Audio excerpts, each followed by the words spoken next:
Welcome to the 86th installment of Ear to the Ground, the Land Stewardship Project's audio podcast on family farming, sustainable agriculture, local food systems, and local democracy. I'm Brian DeVore, editor of the Land Stewardship Letter. In the 85th installment of Ear to the Ground, we began a series of podcasts featuring a presentation on decision-making given by organic farming pioneer Tina Diffley during a recent session of LSP's Farm Beginnings course.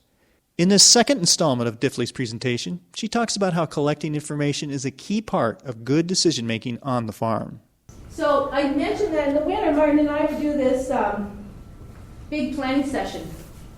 And we did a whole day or two of information collecting. And it's a little bit like nonprofits actually do. When I've served on nonprofit boards, they do some of this kind of things. But we really wanted to be making our decisions from a base of information of things that we believe to be true and that were going to affect us. So some of the kinds of information we would collect would be, we'd write down a list of trends, just a general direction in which things are moving, things that we believe are happening. The local trend has been around a long time, but it's really pretty recent that it's had the buzz it's had. And so that would be an example of something that we might have written down. When heirloom tomatoes started to be popular, we've never grown heirloom tomatoes, so we saw that they're being popular. We see trade magazines starting to get a lot of articles about them. They're in stores. The seeds are being pushed by the seed catalogs. So we took a look at that. This is a trend. Heirlooms are becoming more popular. We put it down as a trend because we're tomato producers. So we recognize this trend is going to affect us. Because if we don't grow them and someone else does, and they sell them into our market, we're going to have a smaller piece of the tomato market. Okay, so we had to decide whether or not we're going to grow them. So we want to be aware of those sorts of trends. When salad mix came around, we saw that one coming because it was coming out of California. They were getting $12 to $15 a pound for it. It's about $3 a pound now.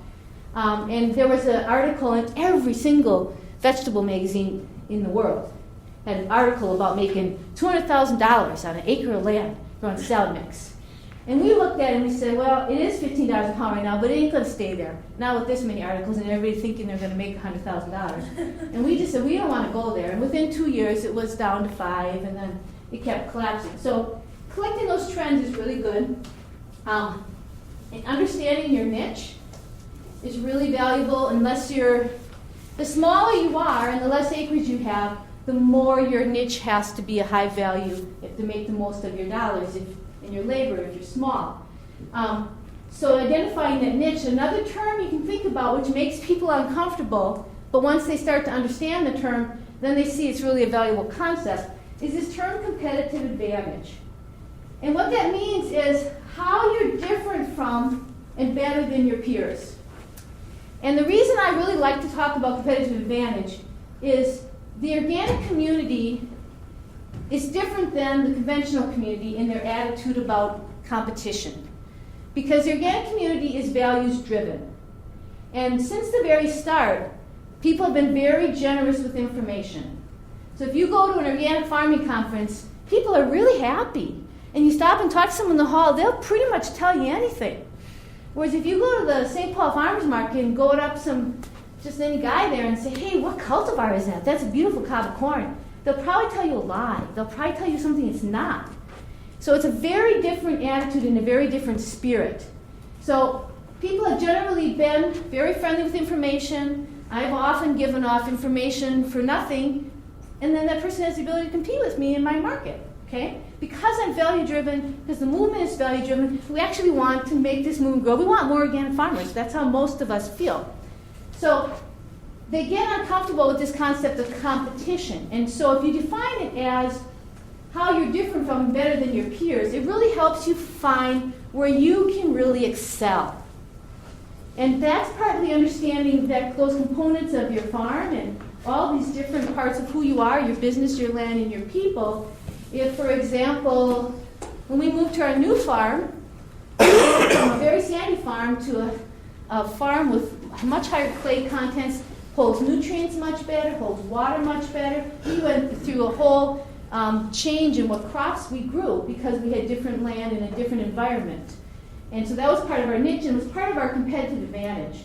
Because of the type of soil we had, if I compared our new farm with our old farm as if they're two different people, that new farm was much more competitive. We had a competitive advantage on growing a crop like broccoli compared to a farmer who had been farming that old farm. So we really tried to find where we are different, so we're not necessarily banging into the other people in the market, and where we can really excel. And then you find the market's a whole lot bigger because you're not bumping into each other and competing in that sort of way, but you're finding your real niche and where you can really excel. Assumptions we're going to actually talk more in depth about. This is something else we always collect, but they're beliefs we have about the issues about the world. And these beliefs are really important because we make a lot of decisions based upon them. And a lot of times if we don't write down what we believe, we don't question what we believe. And what we believe might not be very accurate, but we make our decisions upon it. So just asking yourselves, what do you believe about the world in relationship to what you're doing can be really valuable. You might find it's true, or you might find it's not true. Or you might find that one of our beliefs was that if we're frugal, it's going to help us become successful. And we would actually have these written down, and we would discuss it. Is this true? Because as our farm matured, our needs changed. And we had to make different decisions. And if we just kept believing we could be really frugal if we want to be successful, we would have actually started making really bad decisions. Because what was important changed. And that was a really important rule and belief system when we were really small. The market was really small. And we had to be really, really careful. But then later, it would have really hindered our growth if we had really latched onto that. So you have to have that kind of flexibility. And this can be one way of kind of challenging yourself. Because it's really easy as human beings, we adopt patterns just because it's easier to operate if you kind of know what you're going to do next. And you got to shake up those patterns a little and bust them up. And then we always recognize that we had guiding philosophies. How are these different than beliefs? I think they're a little broader. Like, they're partly about values. Soil building was a guiding philosophy for us. It was more important that we build our soil than make money. We wanted to make money, don't get me wrong. We wanted to make a lot of money. But soil building was really, really important. A philosophy of ours, I discussed this with another grower once to recognize it. I didn't realize I had this philosophy till I met someone with the opposite philosophy, which was I wanted to meet my buyer's needs completely, from as early as possible to as late as possible, and I never ever wanted to say to them, I'm sorry, I don't have it. I wanted to just say, what do you want? Not, I can give you this much. So that was a driving philosophy for me. So I made decisions based on that philosophy. So we would overproduce about 15 to 20% so that we wouldn't be in the position where we could have to say we don't have enough. If it's cold, things are maturing slowly, we had this surplus. The other farmer who had a different philosophy was he never wanted to waste product. So he grew really tight numbers because he didn't have much land, and so he sometimes shorted his buyers. We had really different philosophies. We didn't want to waste opportunity. He didn't want to waste product. Is one right or one wrong? I don't really think so. I think it's really based on who you are and what you have for land and people and business and what resources you're pulling and how that's all fitting together.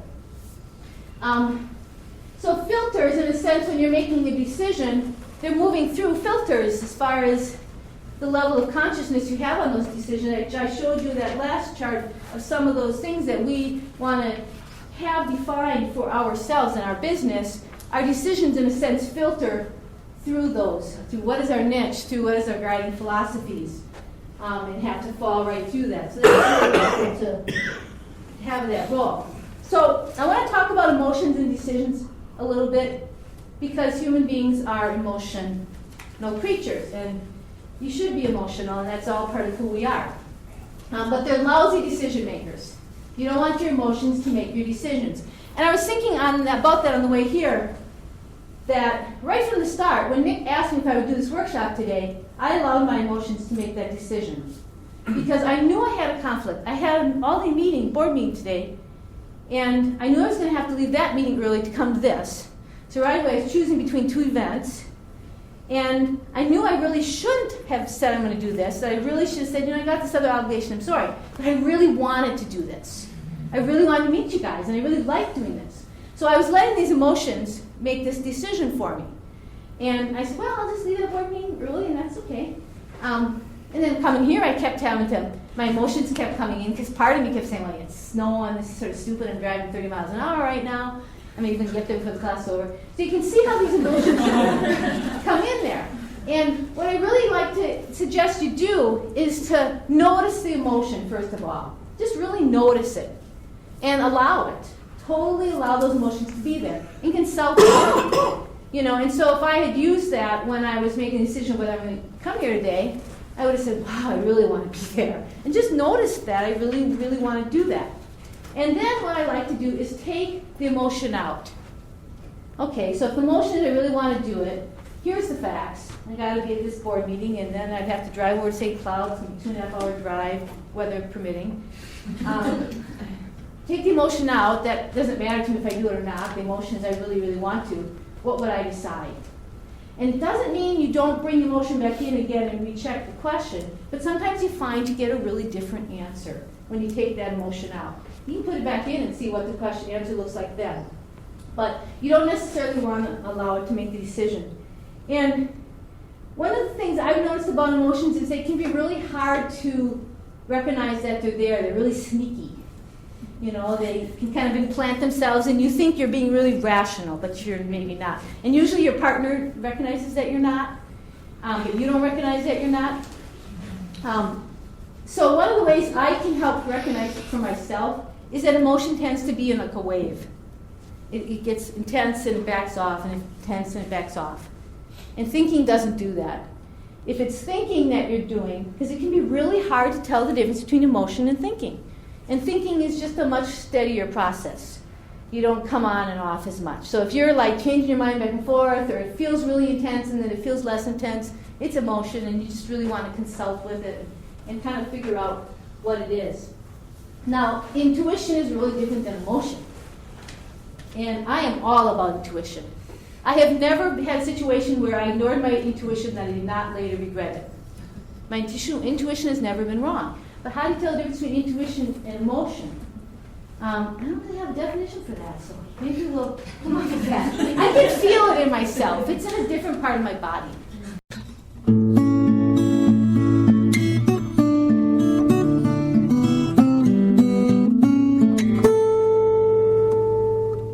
For more information on Farm Beginnings, see www.farmbeginnings.org. That's farmbeginnings.org.